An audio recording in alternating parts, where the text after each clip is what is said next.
Hello everybody and welcome to Strudel Talk. And today's episode will be very special because we have invited guests, my close friend Pedro, and I want to introduce him shortly. He was known as cute little Brazilian and then became medium ugly guy and then gorgeous body. So, hello Pedro. Hello, thanks for the intro. Okay, so do you want to introduce yourself better? Yeah, no, come on, that was a great introduction already.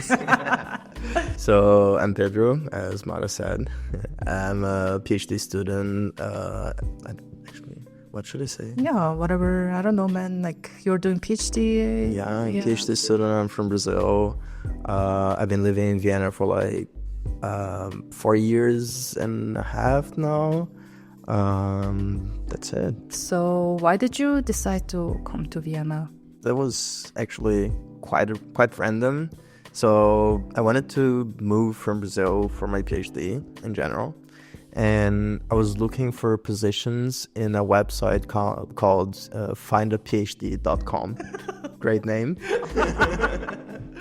I found several positions there. I actually got accepted in other places, but it was during COVID, and then the embassies were all closed and whatnot, so I lost the first positions that I got, and then finally I was accepted here in Vienna. And to be honest, I think it was for the best. Like, the city is amazing, and it's been a really nice experience. So it's kind of like destiny way of, helping me out. So people who are looking for a PhD, then you can just check findaphd.com. I think there's probably better platforms, but that one worked for me, so I don't know. Okay, that's cool. Okay, so since you are living here for 4.5 years, how's it going with dating life?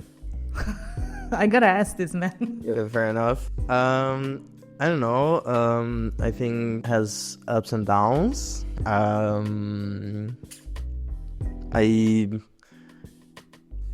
Dude. So you're using Hinge, or? Yes, I am using Hinge.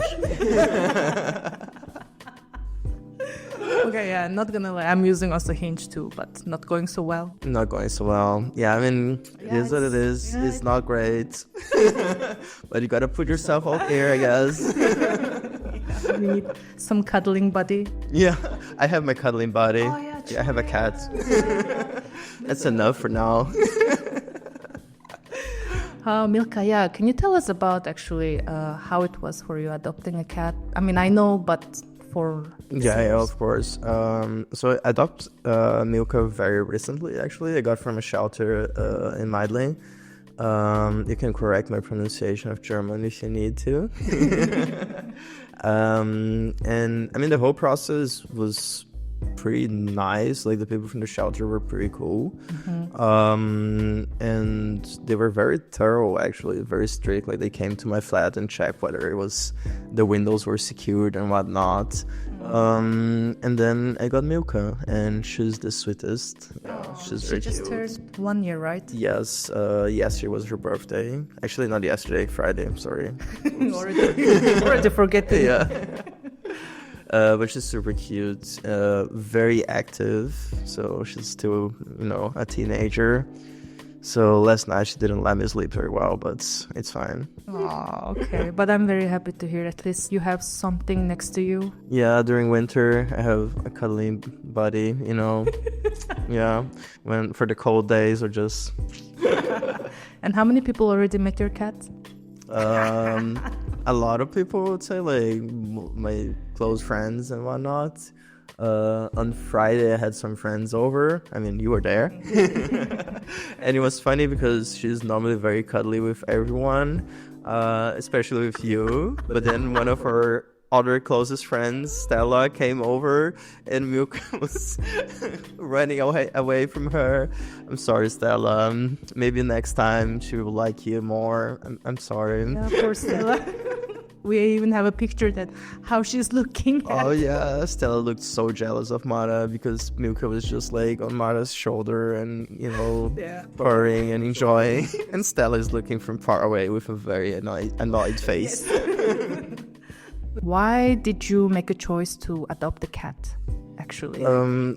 So I had a dog in Brazil, and I always loved having a pet. Like create a very a beautiful bond with them. And it's nice. And like she unfortunately passed away, and I didn't have the opportunity to have another pet for a while because I was in a VG, and also like living in a flat, I think in general is a bit harder to have a dog. Also, like with the PhD workload, sometimes a bit tricky. But with the cats, I think it's a bit easier, to put a lot of toys and everything in the flat and try to make, a nice environment for her. I think it's been nice, So guys, if you don't live in Germany or Austria, WG is a shared flat. And Pedro used to be in such a nice flat, man. It was a pretty nice building. Really nice building, very huge. Yeah, it was an old military building here in Vienna that they converted some of the buildings into flats, and they're huge, like tall ceilings, and the walls were super thick and stuff. So because it was a military building, it's pretty nice actually. They also have like other like more like business stuff there also, and the military museum from Austria is there. Yes, yeah, you've been there, right? I've been only once to the military museum, so every first Sunday of the month is for free. You can just go there. So okay, I didn't know that. There's a new thing there, like a photography place. It's called oh wow, I forgot the name now, but there is some photography stuff there now. Oh, that's cool to hear. And besides talking about Milka, what do you do in your like free time? I know you're a PhD student, and that must be taking so much time. But besides like that, yeah, I think right now I'm only like either hanging out with my friends, or I'm playing football every week. Not every single week, but quite often, and enjoy it a lot. I'm also like into photography. Oh yeah, true. Yeah. Yes. So it's very recent. But I got an analog camera, and now I like to go out and take pictures also. That's also something that has been pretty cool. Hey dude, can you let me know which store you went? Because I don't know who said wants to buy analog camera, and then I said like, is this part of the podcast or? No, just yeah, it can be part of it. You just like switch completely. I'm like, what? It can be part of it. You're gonna make like a sponsored. It's camera 31. Camera 31? Camera 31. Okay, cool. Because did Jesus also buy from there? Because he was saying that he went to 7th. I'm not sure where he bought his camera, to be honest. But they have a nice selection of cameras there. Okay. And right next to the shop where I bought the camera, there's a shop that sells like batteries, films, and all these things for old cameras also. So you have like everything just next door. Oh, that's nice. There's also a very fancy Leica store in front of it, but of course Leica is very expensive, so not happening. Okay. So yeah, you got this analog camera, and you have been really developing films. Yeah. It's fun. It's very nice actually. I think it's a bit of a different experience from like what you have with your smartphones or digital cameras also, because you put a little bit more of thought on the pictures you're taking, and sometimes it's a bit disappointing because if you took a very great picture and then you're like, damn, I fucked up the settings and it's actually not so good. And sometimes you have really beautiful pictures that look even better because of this whole vibe of the film. Okay. So I don't know, I'm enjoying it. It's right now I think I still have to learn a lot, so I think like the films have like 36 pictures, and sometimes like 20 something are good and some 10 of them I fucked up, so I still have to improve a bit. Yeah, it will come with the time. Yeah.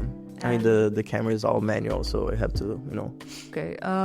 Yeah. So hobbies, football, and you were going to gym, no? And then yeah, you said you stopped the. Yeah, the gym routine is a bit tough. I tried, but it's really not for me. I was like doing Muay Thai for a while, like here in Vienna, but then the gym moved and it's pretty far from my place now, so it just so right now it's mostly football, but maybe next year I go back to it, let's say. And also like during winter it's a bit tough. Tricky, right? Yeah, I don't know, like now since it's getting colder, I've been to football only once actually. You got Milka, so yeah, so now I'm a single cat dad, so guys, you heard, he's single cat dad. So I have to go home and take care of her, so yeah, I mean, he disappeared though, to be honest, like since you got a cat. Yeah, my routine now, it's waking up early, playing with her, giving her food, going to work and back. Wow, so healthy, man. Yeah. What happened to Pedro that we knew? Okay. Is it hard to carry a huge responsibility on your lower back? Oh, wow. Sorry, so he has very Brazilian ass. Wow. Guys. Because you were saying it's so hard to find proper trousers. Yeah, that's actually a problem. I mean, I'm shorter than the average Austrian also, because the average Brazilian is also shorter than the average Austrian. So that's the first problem. And the second one is that, the trousers here are a bit thinner in general. So I normally go for baggy or I don't know, and then it works. But it's a bit harder to buy trousers here. Yeah, it's annoying. But when I go back home, then I get some. And wow. Wow. Oh yeah, it's different, huh? Like, I don't want to say white people don't have ass, but yeah, it's different. Oh, you're gonna get cancelled? Yeah, I didn't say it was her. Shit. Okay, so yeah, well, we're mentioning about now more cultural thing. I thought I would like to ask you, what was your cultural shock in Austria, like, or Vienna? Mm-hmm. I think in general, I think the way the relationships work here are a bit different. Like in Brazil, you can go out and meet 20 people and call them like friends. Yeah. But I feel like it's very superficial always. Of course, like you cannot meet 20 people and they all be super close to you. It's impossible. Yeah. And here, I feel like when you meet people, like, and you call them friends, is because like you're really close and like you can count on them. So I think here I have less friends, but in general they're more like deeper connections than in Brazil. I mean, there's no worse or better, but it's just different ways that things work out. It's always very exciting to go out and meet a lot of people and whatnot, but it's also super nice to have like a very solid core group of friends that you can count for everything and do stuff together. Yeah, so, like our friend group. Yes, I really like our friends, our friend group. Like, it's actually quite nice, right? Yeah, it's quite big. Like we are like 10, 11 people now. Yeah, it's pretty nice. Yeah. And recently we had a new addition to the group. Yes. I mean, Milka, and then before that, Jesus. Everybody's very happy with everybody. At least I would say. I mean, there's no drama. Like. Yeah, I hope so. Oh, I know what you mean. Oh, that's another topic. Huge. Okay, yeah, but so we do winter huts and summer huts, which is actually a very cool tradition now becoming. Yeah, that's pretty cool. I think like it's really hard to find like a group of friends that you can travel and spend a whole weekend and just feel comfortable in general, because like people will do stuff in their own pace. But when we like what Mara was saying is that like we rent a hut up the mountains and then we just spend like a weekend there. And sometimes like people are kind of pushing you to be doing something or whatnot. And in our group of friends, like if you just want to be by yourself, you just go and be by yourself a bit, and then you join the group. So it's pretty chill. I like this. I like our dynamics. Yeah, same. I agree too. Because in summer hut we had a bit longer days, I think, right? The winter, it was so chill, and 10 people being in this one big ass hut and not having any fights, nor not complaining. It's just like, you wake up, you do your stuff. Actually, very surprising that we never had any fight. Yeah, right.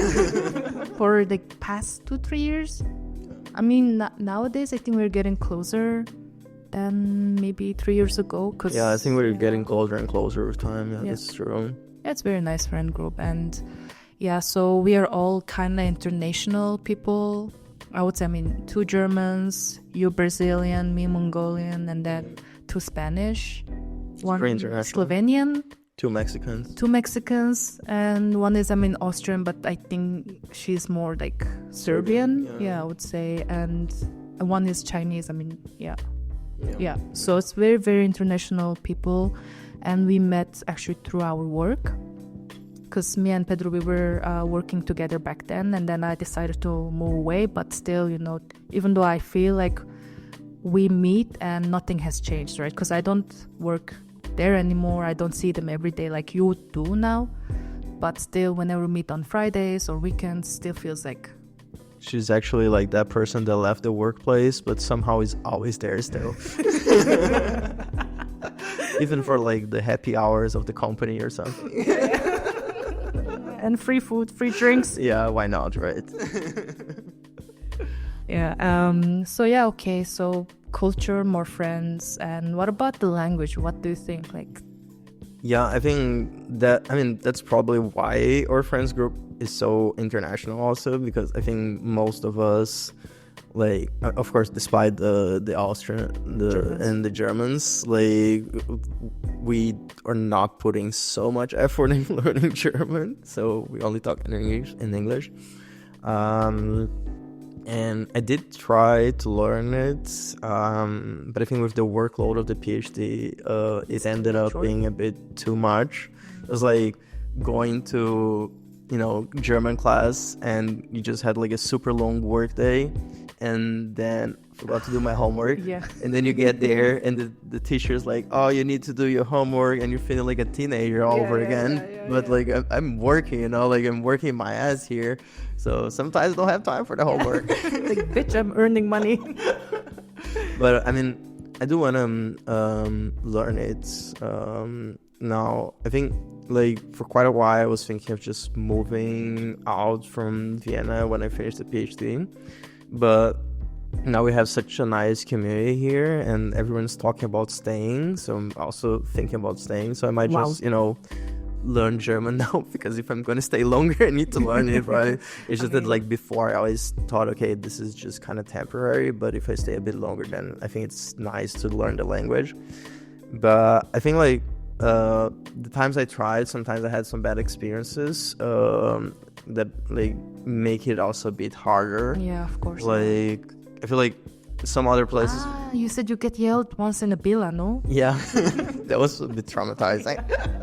Like, I was ordering something at the counter at Villa, and then the lady made me a question, and I didn't quite understand. Of course, how would you, like... It is that I ordered in German, so I think she assumed that I did speak German. Okay. And then instead of, like, asking the question, like, slower or rephrasing it, she started yelling it over and over again and louder, and everyone around us was just like staring at us. At some point someone was feeling sorry for me, and then they came and helped me, but it was very embarrassing. And then I think that was a bad experience. Then I hope you will find your hope again to learn German. I mean, maybe trying with friends is a good way to learn, instead of, like, bothering someone that is working and without patience. Maybe I test with my friends first. Yeah, if you test with me, I'll be yell at you. No. Come on. Kidding. No. Okay, and what did you think of like food? Do you miss actually Brazilian food? Yeah, I miss a lot Brazilian foods. There's not many options of Brazilian restaurants here in Vienna. At least not close to my place. And so yeah, I do miss it a lot. Like Austrian food can be nice in some occasions. Yeah. But I think I'm sorry guys, don't be mad at me, but I feel like it's a bit limited. Like it's it can There's be no taste. There's no taste, but the they flavor. have some really nice like comfort foods. Yeah. Like it's nice to have a schnitzel from time to time. Yeah. It's nice to I have agree, goulash, yeah. although one could argue that is Hungarian from- actually. So there's some nice stuff like that. Yeah. Yeah. I mean, But- there's not this flavor that you like spices, let's say, right? Yeah, exactly. That's the exactly. thing, I guess you miss sometimes. Yeah. But I feel like Brazilian food also like it's very tasty. We don't use as many spices also. Okay. I think it's more like focus on like I don't know. It's also not so strong the spices, I would say. Hey. But it has a lot more like variety because I mean Brazil is a huge ass country, right? Yeah. So Yeah, that's true. you have a lot of variety in the dishes and Because the last time when we were at Donauinsel in the evening, we decided to grab this Brazilian street food. No, that was Brazilian or no? that was Venezuelan. Oh shit! Okay, so So we had arepas. all right, my mistake. Actually Venezuelan food is pretty good, and there is a Venezuelan place just around the corner of my place, Aguado? aguacate, Oh yeah. and and I really like it because the way that they prepare the beans, it's somewhat similar to the way that we prepare like the black beans. I mean, black beans is like staple of like most of the Latin American cuisines, and it's very similar. So I always go there when I'm feeling a bit homesick and I want something that is a bit more similar to Brazilian food. And also when you're hangover. Also when I'm hangover, yeah. I mean, it's I think 2 blocks from my place, maybe even less. Even less. So if you're a bit hangover, it's low effort and tasty. Okay. What about politics? Maybe if you want to talk about politics, you can. If you don't want to, it's very uncomfortable. We don't need to. No, it's fine. But I mean, Austrian or Brazilian politics? So, for instance, let's say you came from Brazil and here's kind of democratic, but also you find very much of right-wing people. You know, I mean, Austria is like 50-50. You see how the election goes. And for you, how did you feel? Like, I don't know how Brazilian, I mean... Yeah, I think the things like the whole world is leaning very strong to the right now, right? And like in Brazil, we also had like a far right government recently, Bolsonaro. Now it's I would say like center left government. I mean, Lula used to be more far left, but right now I would say more center left. And I have the impression also that like the left views in Brazil are a bit more extreme than the Austrian left. Like more left. Really? Yeah, I think like for instance like Spain and France, they're also a bit more farther left than Austrian left. Yeah. And I think like the views of the Brazilian left is more similar to these countries, for instance. So I think like the political spectrum is a bit different. I see. Like the person that you consider leftist in Austria might be center left in Brazil. So I think it's like it's a bit different how it works. And many, it's a bit different, but not like I can see the whole far right movement in Austria, but I have to admit that like since I cannot vote, I also don't follow as much. But I mean, you see like small stuff that is concerning, like it's very concerning though, actually. Yeah. Okay, yeah, I mean, I don't know, man. Like, I was thinking, since we all live in Austria, like, we are foreigners, right? And then whatever they change the rules now regarding more right wing, then it's gonna fuck us up, right? That, for instance, they want to remove, like, this, I don't know, some weird ass law, like, Bildungskarenz, or they want to reduce the amount of money for unemployment, this kind of thing. And it's not only affecting also us, but also the Austrians. I don't understand why people still choose, right people. But anyway, yeah, this is my opinion, and also Pedro's opinion should not reflect on anybody else. Just we want to share how it is in reality in Austria versus Brazil. I mean, it's cool to know. Yeah. I think like there's other small stuff in Austria that is also concerning, like the University of Vienna very recently had a big change on the way that they treat international students, in the sense that like they cannot do student jobs anymore, and they already pay much higher fees. So it's a tricky situation, because if you take a student and you charge them much more than the other students already, and you don't allow them to work, then you kind of like just allow very privileged people to study. And but I mean, I think it's a very weird choice, but especially because Austria in general has a problem with bringing skilled workers. So why would you do that? Exactly. These are people, they are trying to focus in the niche that maybe Austria is lacking. So definitely. I don't get this approach, honestly.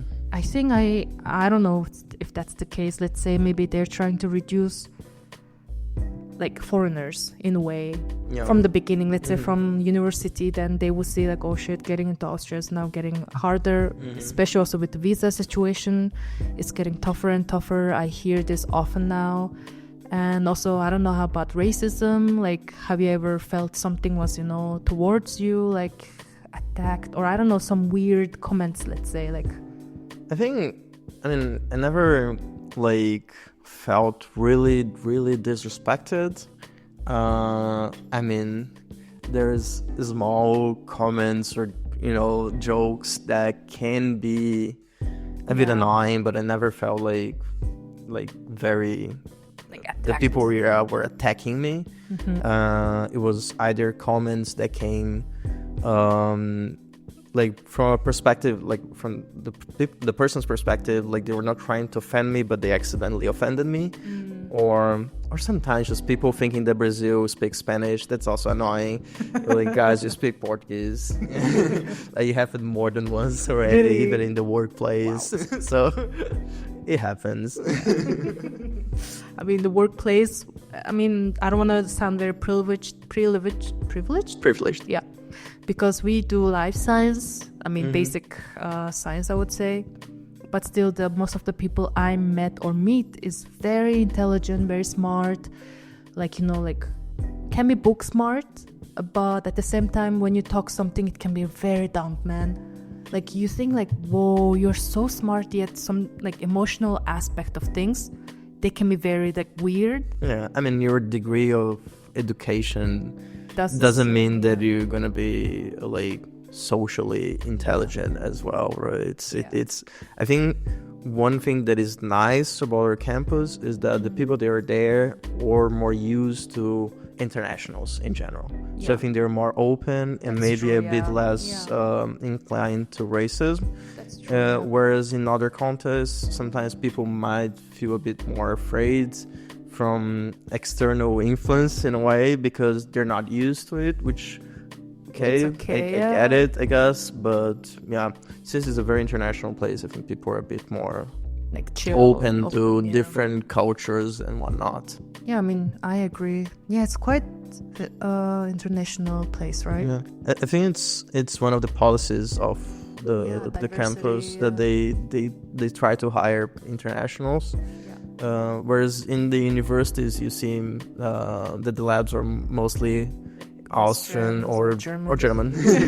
Yeah, that's true. Yeah, just the policy is cool. They really follow like EDI. They try to follow EDI. They do.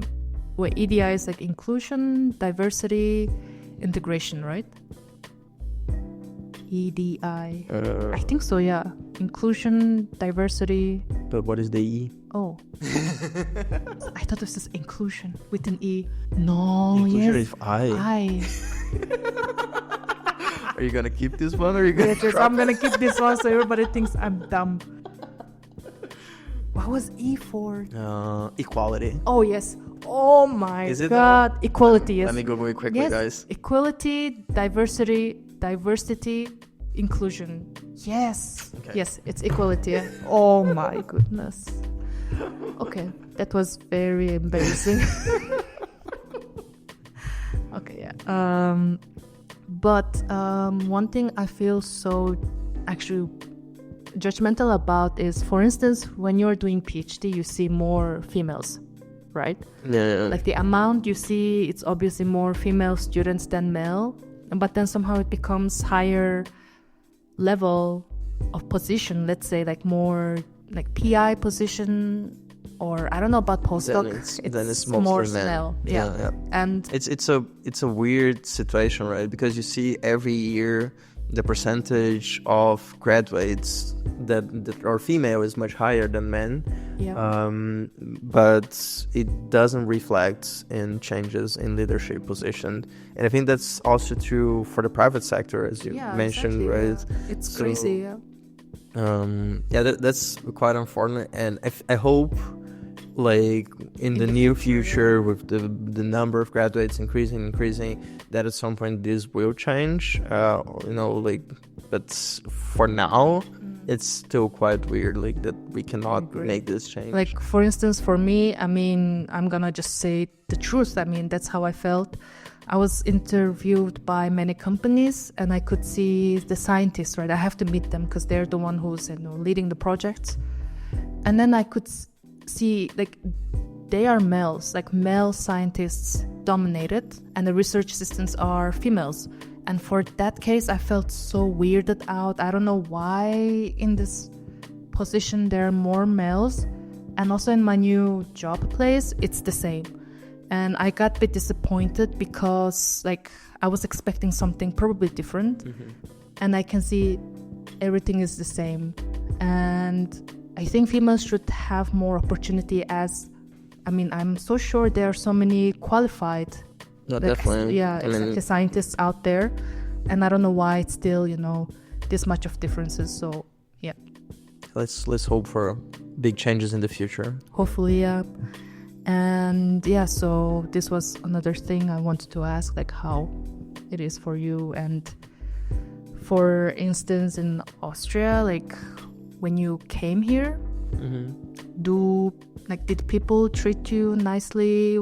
How did you feel compared to Brazil? I mean, like...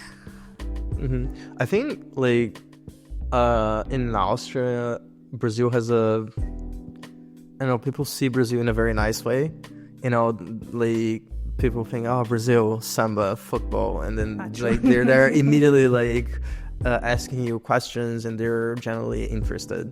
Like, I think there's a lot of Brazilian immigration in other countries, and then in those places, maybe like a Brazilian can be perceived a bit different. But there's not many Brazilians in Austria. So when people meet a Brazilian, they're just like interested in trying to, understand how is your culture, how is your life, and so it's a bit different. Nice. Like, I think maybe in Spain, in Portugal, where you have more Brazilian immigration, sometimes might be a bit different. But in Austria, it's like, whoa, brand new. What is this creature? Like, exactly. Like, what is this? What is this? We didn't get used to having this. And of course, like, classic questions, or like, do you know this football player, do you know this UFC fighter? And then, like, because I mean, it's the things that are like mainstream from Brazil. Have you been to Carnival? Are you from Rio? And then I say that I'm actually from the south, and you can see that people are a bit the south, what is that? Like, what do you have there? I see. Okay, well, that's nice to hear. At least you are getting treated good. Yeah, I would say so. I'd say so for sure. I think, yeah. Okay. And another thing, like, where do you go as a, like, I don't know, in Vienna, comfort place, or I don't know, favorite coffee place, bar? I think so. Comfort place is my flat. Let's be honest. I mean, during summer, I was enjoying when we were going to Dona Winslow, for instance. But to be just chilling and all, I think my flat is pretty cozy, so I really like staying in. There's a few places that I really like, though. There's a cafe in the 6th district called Phil. That I really like. It's like a cafe / bookstore. It has a very nice vibe, so it's good to go there just to have a coffee, or if you go a bit later in the evening, just have a drink or a beer. Like, it's pretty nice. Yeah. And I really like this cocktail bar called Nido Vinyl Bar. Oh, the one in the first? Or they have one in the 1st and one in the 7th. Yeah. They have two. I think I prefer the one in the 1st because it's a bit bigger. Really? In the 7th is even smaller? Yeah, it's pretty small. Shit. It's pretty small. I think I just got a place there like a couple times, and inside is always packed. Really? Yeah. Oh shit, I did not know that. It's a very good place, so that's why it's always packed. Yeah, I mean, the cocktails are amazing. Yeah, it's pretty good, and I think it has a really nice vibe in general. And restaurant-wise, I really like this Korean place in the 3rd district called Bibing. It's one of my favorite places. Yeah, and it's like sort of more like a family restaurant kind of vibe. Yeah. But it's super good. Yeah. Also packed a lot, right? Yeah. We tried to go there for my birthday and it was full. I tried to play the birthday card like, oh, come on, it's my birthday. And didn't work. But we got like takeaway, and then we had it at Mara's place, so that's nice. It was 3 of us, another friend, Guillem, the Spanish dude in our group. Next guest in the podcast. He has to be. He was like, Mara, I should be the first guest because I gave you my microphone. I mean, fair enough. Yeah, it's pretty fair. And he already had his own podcast, so he's trained. Meanwhile, I'm not. Yes. Was it El Capitan? No, El Concepto. El Concepto. Yeah? I don't remember El Capitan. That'll be a funny name. It's El Concepto because he was like concepts. And they just talk about random things. I don't remember now, but it sounds like it could be that. Yeah. So anyway, if you understand Spanish and would like to hear also our friend's podcast, it's El Concepto. And I will put it in the description, the link and everything. Just give it a try. I mean, you'll be like, what the fuck, Mara?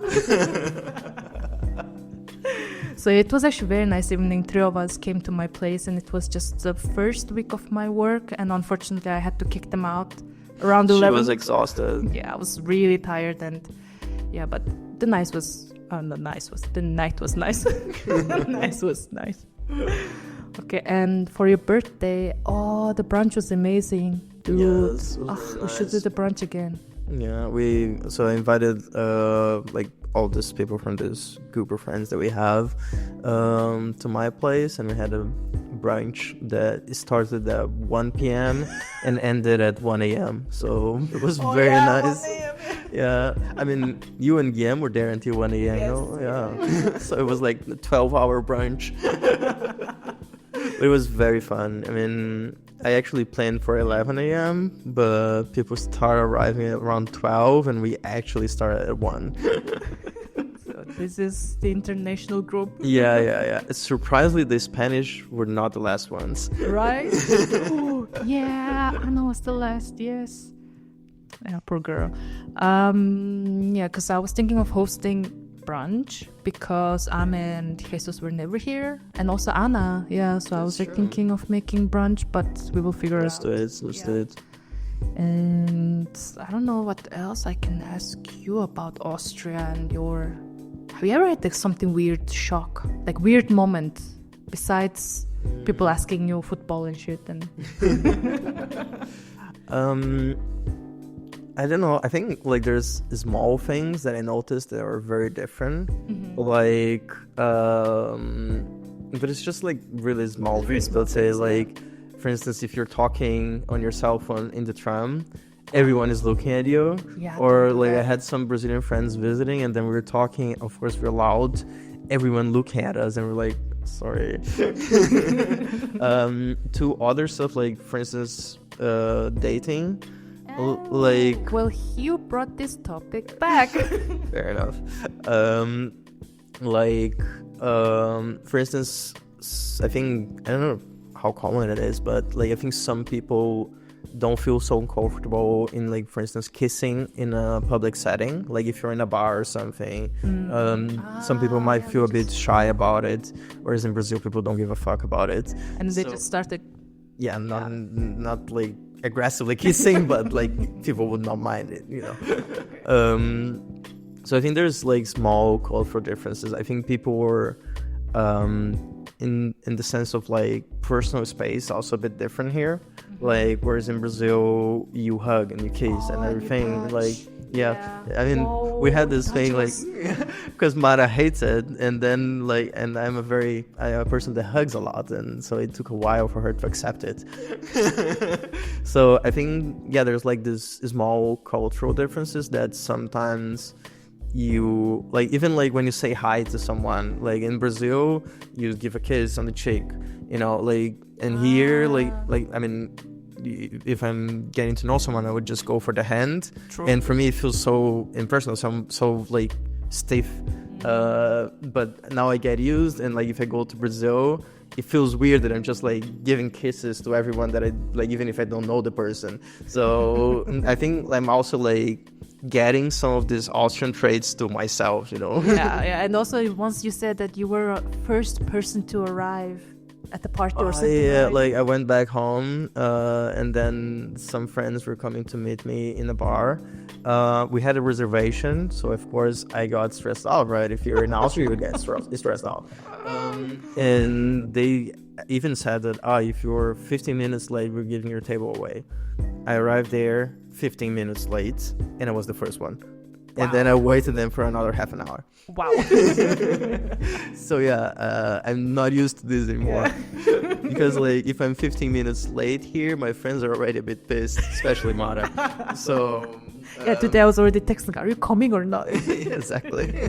Because I actually said I would be here at 10:30 a.m. and I arrived 11:15. Yeah. So I'm getting used to this. Also, Stella and Guillaume, they're the same, man. Yes. So we went wine hike. Oh, that's also one of the very cool things to do, right? Yes, a wine hike is very nice. I waited them in total of an hour.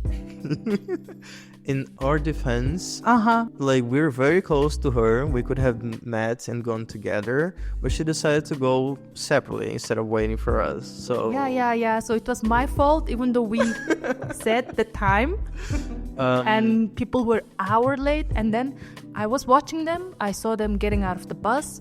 Super normal, chill, laughing, and then goes to spa. And we're going to a beer. Yeah.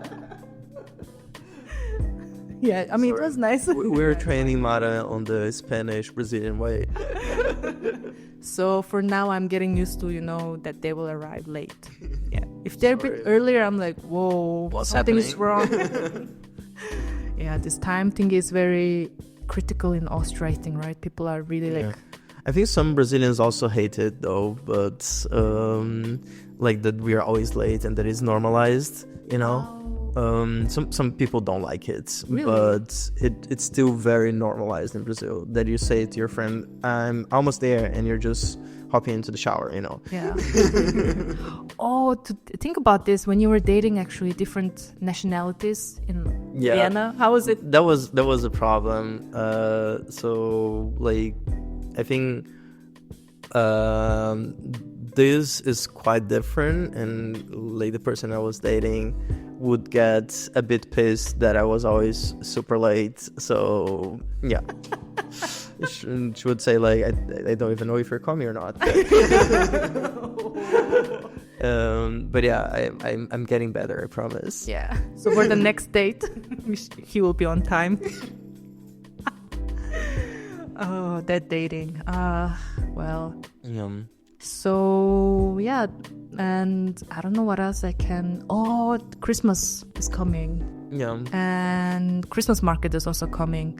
What do you think? Like, do you like drinking this glühwein? I think it's super nice because, like, it's kind of funny that in Brazil, the way that we see Christmas is still very similar. Yeah. So, like, this small decorations from Christmas, we have them. Because you guys are Catholic, or? Yeah, we're mostly Catholic, yeah.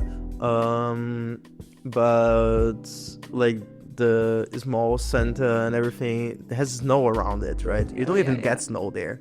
So it feels weird that, like, all the decorations of Christmas are around winter, whereas in December in Brazil is summer and it's hot. So, like, the first winter that I actually spent here was pretty nice to experience Christmas. I don't want to say as it should be, but it is kind of, right? This, like when we watch movies and stuff, like it's always this winter vibes. So it always felt like a bit out of place, like that, like you're celebrating Christmas and watching this movie and it's snowing, but it's 40 degrees outside. So the concept of like going to the Christmas market is having some glühwein and some nice food outside during winters. I love it. Although they're quite expensive. Yeah, it's actually they're very expensive, right? Yeah, but it's nice. Yeah. And we actually it's funny because we have glühwein also, but we call it Quentão. It's Quentão. Quentão. Yes. It's also like a hot wine, you know, but we drink it in July. Like because it's winter. Okay. Yeah. So we also have it, but it's normally in a different context. I mean, I wonder. I mean, you said Brazil is very international too, right? Like in a way that you have so many different background people. Yeah. Maybe that's how it came, the glühwein or the hot wine, or what? Quentão. Yeah. It could be. I don't want to say something wrong now because I don't know if in the other states of Brazil they also drink it. I have no clue. But my state has a lot of German influence. So I'm from the south, and we have like big waves of German and Italian immigration, like in the late 1800s. Okay. So a lot of our culture is around it. But we normally drink Quentão in a party. That is mostly a Catholic party, so that has no roots in German culture. Interesting. So I don't know. I really don't know the origin, to be honest. Yeah. So I don't know. I don't know if Spain, if Portugal also has some variation of hot wine. So I don't know. It could also have come from them. I don't know. Could be, yeah. I really don't know. Mysterious. We do have some like versions of German foods in my state, you know, like stuff that was brought by the immigrants, like the pretzel. Yeah, we do have, but it's very sweet. Oh, like I have sweet pretzel. Yeah, like covered in Nutella or chocolate. Okay. We have how's it called in German? Bloodwurst. Yeah, we call it Morcilla. And yeah, so we have all this like very German stuff also there. Okay. Or very Italian stuff. Yeah, very Italian stuff. Like I have a very close friend here that is Italian, and when I went to Italy to visit his family, they served me a soup that it's like the same thing that we eat back home, you know. Like I was like, wow, this is what I used to eat. And then they also gave me a type of cheese that I tasted it, and it was like a cheese that we call it colonial cheese. So it's very, yeah, like you can see a lot of the overlap between the cultures, you know. Yeah, I see. But that's kind of nice, huh? Because for instance, I'm coming from Mongolia. We don't have this kind of Italian food or German food. Maybe we do have Schnitzel, but we make it so wrong. Like when I came here and had the Schnitzel, I was like, whoa, we should be shamed. But we have different influence for sure from China. So I guess it's the, you know, surrounding countries. So for me, it was a bit of culture shock with the food, because some of the food I don't even know, man. When you say like, oh, I don't know, some Italian food name, I'll be like, what the fuck is that? What is this? Yeah. So yeah. Is there any good Mongolian restaurant in Vienna? No, I don't think so. I mean, there was one cafe.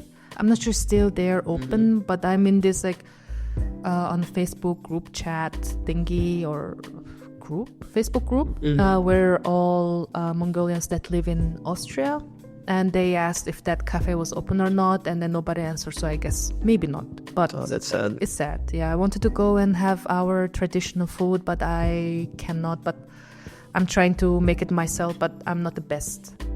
I mean, when you made for us, it was pretty good. Yeah, that's the thing. When you... But yeah, that's my experience of Mongolian food, so I don't know how much better it can get. Oh, it can get really better.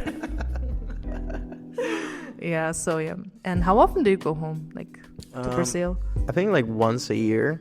Yeah, like it's a bit expensive to go more than that, and also doesn't make sense to go and stay like just a short period. So this year when I went to Brazil, I spent most of my vacation days from work. So yeah. But it's nice. I mean, it's a bit tricky because Brazil is a very large country, of course, and my parents are now moving to the northeast of the country. Of the south. Yeah, and my sister still lives in the south, so that's like crossing the country. I think it's like 3,000 kilometers of distance. Wow. So I will have to travel a lot of like take a lot of flights also when I go back home. So it's a bit tricky also. But yeah, it is how it is. It is what it is. Like my family is a bit scattered. My brother is in the US, so we try to make to one place and get all the family together at least once a year. Yeah, that's nice. Yeah, we do our best. I mean, I was joking because his brother is in finance. Right? Finance bro. Yeah, finance bro. And I was like, does he need some mistress? No, he's happily married. Damn it. Yeah, and okay, so when you go there, just can you give me approximately how much you spend? Like on a flight, let's say. Just the flight. Okay. Just the flight, like 1,000 euros. Yeah. Sometimes you can get for cheaper. But I think the cheapest I paid was 800 euros. No. Yeah. But I think flights are getting more expensive right? Every time, because now you also have to buy like the luggage. Before, like you'd get the flight and you immediately had the luggage already. Now you always have like this basic fare and then the economic, and then it goes up and up like so gradually. So yeah. Yeah, same scenario. I pay also maybe 1,000 with the whole trip because we don't have direct flight from Vienna, so I have to buy extra flights to from Vienna to Istanbul, then Istanbul to Mongolia, which is like direct one from Istanbul. So I have to buy this extra ticket, and it makes really then 1,000 in total. Which makes a big difference, right? Because for me it's also the same. Like normally there is a flight from Vienna to Frankfurt or I don't know, London, like to one of these big airports, and then to São Paulo. And then from São Paulo I have to travel to my hometown or to where my parents are living now. So it's always like many flights, like a whole day of traveling. There is one direct flight to my hometown from Portugal. From like by TAP, but it's a bit more expensive, so I rarely take it. Yeah, fair enough. I mean, you're just PhD student and trying to survive in this country, and plus going home, oh my god, so much money. And that's why some people, I think they do understand, but it's also hard for them to understand how much we go home. They ask like, oh, when, like how often do you go home? Like once, they're like, what? And then I'm like, come on, like look, Europeans, it's easier to meet their family, right? Even though with train, like they can afford quite easily, and so many Catholic holidays in Austria we have, and plus like holidays that we get in Austria is actually quite good, like 25 work days, right? It's very good. It's very good. And then unfortunately for us, we have to spend these whole days to be home and meet our parents or whatever family. And it can be tough. And once we come back, we also want to go around in Europe, but it's also very impossible because this kind of thing. And yeah, I hope like sometimes I wish like people have more empathy whenever we try to take this whole ass holiday. Right? It's different. Yeah. Because you have to spend a whole month away normally when you go, and it can also be a bit hard to like tell your employer like, okay, so next month don't count on me. Yeah. It's a bit tricky, right? But I think my bosses in general, they are very understanding of it because they're used to the international environment, right? So I mean, there's people from everywhere in our lab, so they expect that the people that are from abroad take longer vacations. Yeah. I hope your new employee also is fine with it. So I don't know if you have already talked with them about it. So since I just joined the whole company, it's a bit tricky for me to ask holiday. Like I don't know, I was a bit afraid because I only have like 6 months fixed contract, and I don't know if they wanna then prolong it or not. I don't know, like this is very uncertain situation for me. But let's hope they're understanding when the time comes. Hopefully, yeah. And we already had to give like approximate dates that we want to take holiday. For instance, I cannot go on holiday for New Year's since I'm the like backup person for like taking care of the animals that we use. So I have to stay in Vienna, let's say. Which is, I mean, for me it's okay. New Year's is not the big thing, but I want to go for our New Year, which in February. Oh, okay. So I already told them like, hey, I would like to be gone for at least 2 weeks. February might be easier because not many people take vacations from here, right? Exactly. So then she was a bit more understanding and thinking, okay, since our scientist who is taking care of more like this in vivo part, he will be there, so we can shift, I don't know, the schedule. So that's the downside of going into a very small company or startups, because you don't have backups that much. I guess if I were in bigger company, let's say like huge company, it might be a bit different. I don't know. Yeah. I'm not sure if that's I don't know. I think companies are a bit more strict with like vacation schedules always, right? Yes. It's just that we were so long in academia that we just know, like for us, like in academia, you just say, I'm going on vacation. Yeah. And if you don't have a deadline, normally your boss is not going to complain about it. Yeah. But in companies, I think they are a bit more strict. Yeah. They have to approve your vacations and whatnot. Yeah. Yep.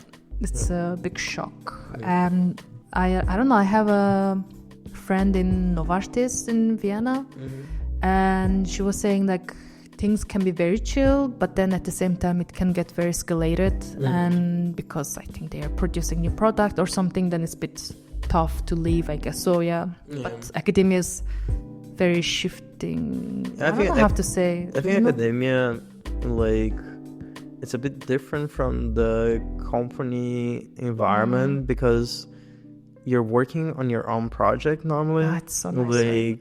Or helping in a specific project. So I think things are a bit more flexible, like, because in the end, like, what you're doing is, I don't like to say it, but somehow it's in your own benefits. Yeah. Because, okay, if I finish this project, I'll publish it, and then it's good for my CV. Yeah. Which can also be very toxic. Yep. Because it can also, like, be, like, this microaggressions sometimes, like, oh, yeah, I'm going on vacation. Yeah, if you think it fits on your project schedule, go. That already hurts, right? Yeah, but on the other side, like, it's like microaggression, maybe you're a bit passive aggressive, but whatever, like, you can just go. Whereas in the company, if you cannot go, you cannot go. Yeah, exactly. You have to stay. But then, like, it's normally not your project, like, it's someone that is like dictating what you're gonna do, so it works a bit different, I guess. That's the company, I guess. I really enjoyed working on my own project. I realized that, like, the freedom, independence, like, everything, and scheduling my own schedule, I realized what kind of privilege I had in academia. We like to complain a lot about the academic life, but it's a privilege to be able. Of course, like, we have crazy working weeks. Yeah, you're going to microscope, right? Later. Yes, so today's Sunday and I'm going to work very soon. So we have crazy schedules, but we can also decide our own schedules. So it's true. That's the good side, at least. In academia. Yeah, and what are you gonna do after your PhD, man? Did you decide? I haven't really decided yet, but I think recently I've been more inclined in like stay in academia. But for quite long I was thinking of going for a biotech or pharma company, but let's see. Like for now I'm quite open to whatever happens. Nice. But as I said before, like more inclined into staying in Vienna. But it can be life has changed. But I mean it can be a bit tricky, right? The market here is it's a bit of a contradiction sometimes, because you keep seeing on the news that Austria is struggling to get skilled workers, but then if you actually try the job market, like it's crazy. Like it's super competitive. It feels like there's not enough positions available for skilled workers. So it's a bit of a contradiction. So I don't know how easy and straightforward it will be to actually find a job after I'm done. But let's see. Let's see what future waits for me has for me. Hopefully the market will get better, because it's been very bad past 1-2 years, especially in our field. I would say. I generally think it's gonna get worse because right now there's a lot of people coming from the US to Europe. So I've already noticed that many of these new positions, there is a lot of candidates coming from the US. So like people that maybe originally would stay there, but now with all the like stuff that is going out there with Trump and whatnot, like it's not the best place either to be a foreigner or even like American scientists. They're moving. They're also moving because there's a lot of cuts. Exactly. I don't know why. Sometimes I feel like this. I don't know why they cut this basic research. Like this is very important to actually in the future for human. Probably like we're trying to understand that, right? Yeah. I mean, for me, it's crazy the concept of like questioning science as they are doing. Yeah. But it's something like institutional in all levels of government here, so I don't know. I don't know. But it's also something that unfortunately it's happening in many places. So true, and I guess we will have then overload of applications from everywhere, and then it's gonna be tough to find the position and so on. And I hope things will get better. Let's hope for the best. Let's hope also like the EU sees this opportunity to embrace all the scientists and maybe increase funding, because it's something that I did see in the news that like many EU politicians were saying, we're gonna take this slow because we know how important it is. So let's hope that it's not just rhetoric and that we actually have money for that. Well, I hope everything will go better. Thank you. I mean, let's see, there's still hope. A year or more until I get to this point, so let's wait. Exactly. You saw how I was struggling. I saw it. And crazy. It took 8 months.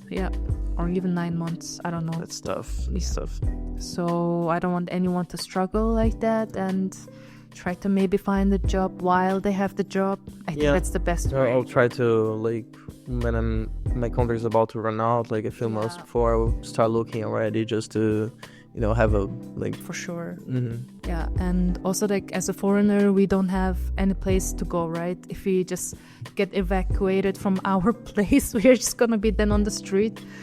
We cannot go our parents' place or this kind of thing. It's like way different than a plus visa situation. For instance, I have now permanent residence, but you're still waiting for some answer, right? I think I had this researcher visa for quite a while now, and after a few years you can change to the Rot Plus.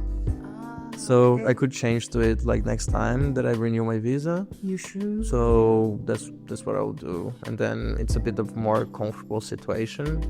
But in the first years, as you said, it can be a bit stressful because like your visa is linked to your contract mostly. So like last time that I renewed my visa, since my contract was already getting to the end, they gave me a very short period, so very annoying.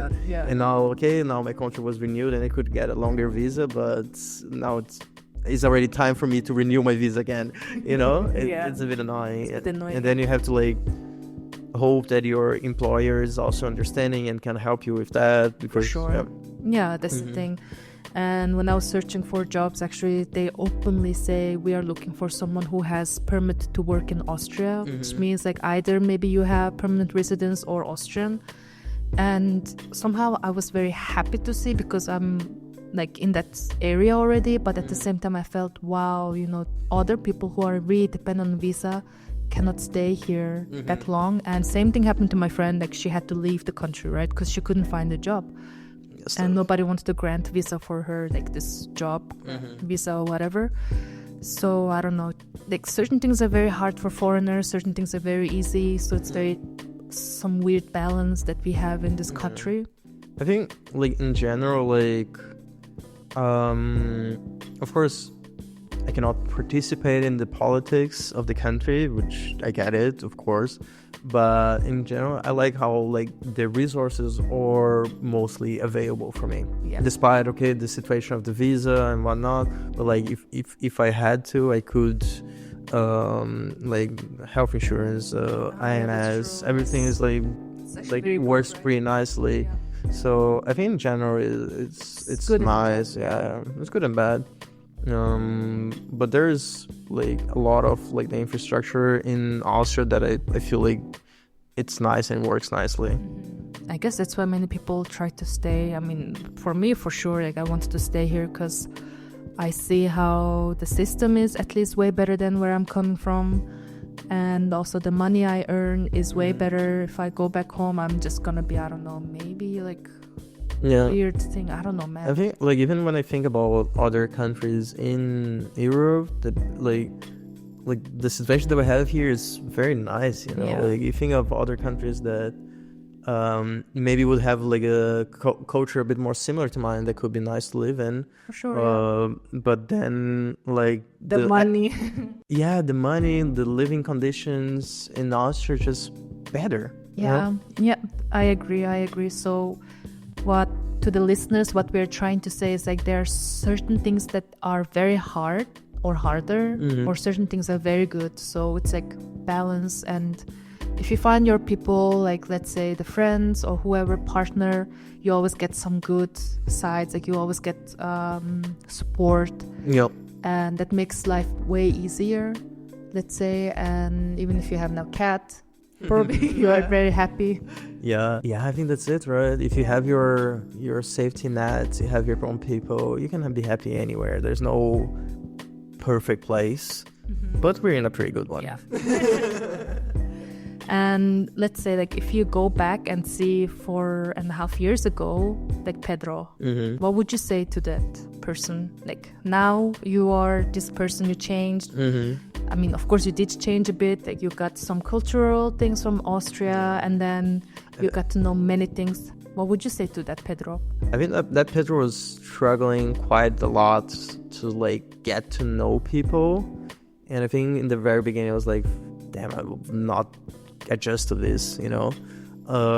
So just tell him to be, you know, try to relax a bit. With time, everything's gonna work out. You're gonna meet your people and everything's gonna be okay.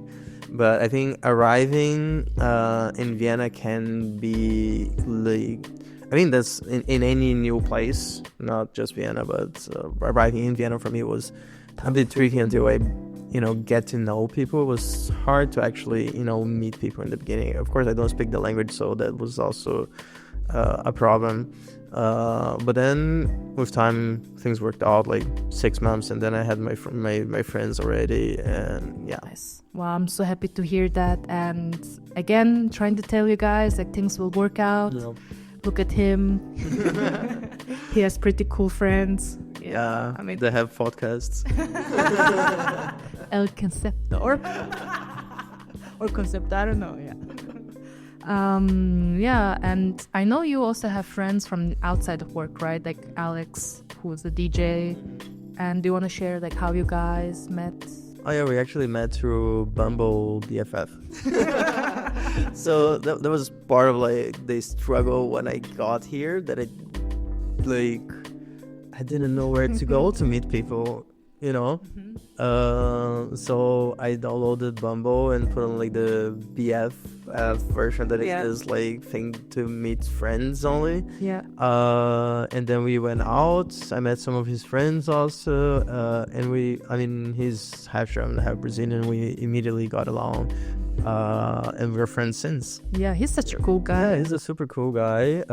He has a collective of techno, Vienna. So if you're interested in nice parties, go check it out. Fuck, Alex should pay for this. Yeah, sponsored. And it's also like pretty nice to have people like from outside work also, because otherwise you're like way too tunneled on only like what's it? Yeah, and then sometimes the conversation we would have is just then work related, right? Yeah, very often we meet and then discuss science. I mean, we like what we do. Yeah. Yeah, definitely. Yeah, very passionate about it and try to understand each other's struggle and give ideas, especially for the experiments, you know. It's actually very nice. And yeah. And with this... Oh, sorry. Wow. He has an alarm. You know what, guys? The other day he kicked me out from his apartment. He was like, Mara, you have to leave. I'm sorry, Mara. That was fine. You had very good reason. Yeah, I'm sorry. I had an appointment. I forgot. Anyway, we are almost coming to the end. And as in my episodes, I like to hear your like recommendation for song, or what kind of song is now you're into, or I don't know, like you want to share what kind of song you think it's cool. Not cool, but you know, like you want people to listen to it. And okay. Let me think a bit. I think like my favorite song is called Deixando o Pago from Vitor Ramil. All right. Maybe you can put on the description of the episode. But it's a song that describes like the feeling of leaving your place. Wow. And it's from an artist from back home, like from my state. And I think he sings about stuff that is very relatable for me. So I really enjoyed the song. It touched me. Nice. So touched you in different places. Yes, very deep places. Well, I was saying something nice and it just... Okay, so yeah. Guys, check it out. I'm gonna put it in the description. And anyway, I share always on my Instagram story what kind of song was recommended. And you can click and listen. Unfortunately, I still have Spotify. And if people have Apple iTunes? Apple Music. Apple Music? Yeah. Okay, Apple Music or YouTube you can find by the name. Other than that, what about the movie, man? Like, do you have any cool recommendation? Because lately I'm running out. Let me think of. I don't want to say anything way too mainstream that people already watched. Let me think. Maybe a Brazilian movie that people haven't watched. There is a really good one that's called Cidade de Deus. You're also gonna have to... It's City of Gods in English. It's a really good one. Okay. It's quite violent, but it's a great movie. I recommend. Yeah, then I'm gonna share that too. And hopefully people will have a look at it and see what Pedro likes. Apparently violence. No kidding. I'm joking, yeah. Oh, the one last thing, actually, it might be very surprising to us, is that he got robbed several times. I'm sorry, but that was really shocking. Yeah. That was, yeah. Yeah, maybe you want to share a bit about it and then we can finish our episode. So yeah, I got robbed 6 times. Then... I'm sorry, man. Gunpoint. Yeah. Yeah, I think, unfortunately, like, there is some violence still in Brazil. I think from what my friends and family told me, at least in my hometown, it's much better now. But there were moments when I was growing up, there were like some conflicts between gangs, and then to finance these conflicts, then sometimes they start doing robberies and stuff to get money. So yeah, I think when I was like my teenage years, early 20s, stuff was a bit tougher there. But from what I heard, it's better, at least in my hometown. In other parts of the country, it might still have some violence. It's sad, and it's something that it was also a big difference here, because I think back home I would not no, I mean, you go out, but if you taking the public transport, you try to go in a big group, like in the evening at least. Of course, Like during the day, like whatever the life goes normally. Yeah. But if it's in the evening, you either try to take an Uber or try to take the public transport in a big group, so to to avoid. So yeah, there were some things that I had to take care back home that I don't have to take care here. So like not having to look over your shoulder when you're walking in the evening. Must be nice. It's nice. And when I go back home, I think I'm extra cautious now because I feel like I'm not trained anymore. Yeah, it makes sense. Yeah, I think this is definitely a big difference. And it's something that I think we normalize a bit too much. And that when I was living there, I would not realize how problematic it was until like I came here and I told to people like once, because people asked, and then you see the reactions and you're like, okay, that's not a normal experience. I mean, it's obviously not, but I think it's just more normalized there because it's probably sometimes part of daily life that you have to be careful about some stuff. But it's not like everyone has been mugged 6 times. I'm very unlucky also. And I think like I worked a lot in the evening. As a manager in the bar, right? Yeah, so I think this also puts you in more risky situations. Yes. Whereas someone that would just have a regular 9 to 5 might not have experienced this. So yeah, of course. I mean, it's different.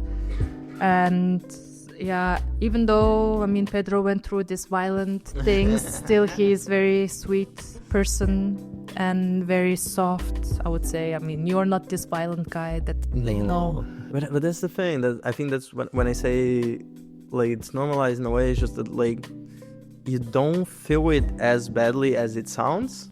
Like, it happened, but it didn't traumatize me or something, So I'll be so traumatized. But after first robbing, I'm like, no. So I think that's why I say that it's normalized. Like, yeah, but still, I mean, you're coming. I mean, I don't know, this kind of. You grew up like this, right? Like this kind of, I don't know, like environment, let's say. And some people can still, pick up this violence with them. But I don't think you have that, which is super cool. I mean, I have to admit also like that, yes, this happened to me, but I was still a middle income family. I was still quite privileged compared to other people that might not have the option to escape this violence, right? So I think in a sense I was privileged also. So yes, I'm a chill guy, if you want to say that, but yes, chill. But that is also privilege. Maybe like after 6 times of rob, you get very chill. Like, okay, fuck it. Whatever. They just say that. Okay, well, thanks for sharing your stories, and it was very nice round of having me. Yeah, and it was actually our second time of because the first time she fucked up the recording. Yes, I did. The microphone setting was very off, and this time it worked, and I'm very happy to do this, and I hope you guys enjoyed our special episode. And I will be inviting more people, and we're just gonna have the setting of just 2 friends sitting down, having cool discussion, what we think. It's nothing that we are changing our mind. It's our real 100% the truth what we're saying. And that's why I think it's very nice for people who are listening. Whatever you take, if not, not. So yeah, and now Mari's gonna cook lunch for me. I already did. So I made chili con carne. Ooh, nice. Yeah, in the morning, because I think chili, when you leave it longer, it gets better, right? I don't know, I heard that. I don't know. Okay. I never make it, to be honest. Whoa. Yeah, so we're gonna have lunch now, and then, time to head to work, I guess, for you? At 2:30, so I still have an hour. Yeah. Fine. Okay. Yeah, we will eat and chill, and then, yeah. Until next time. Bye. Bye.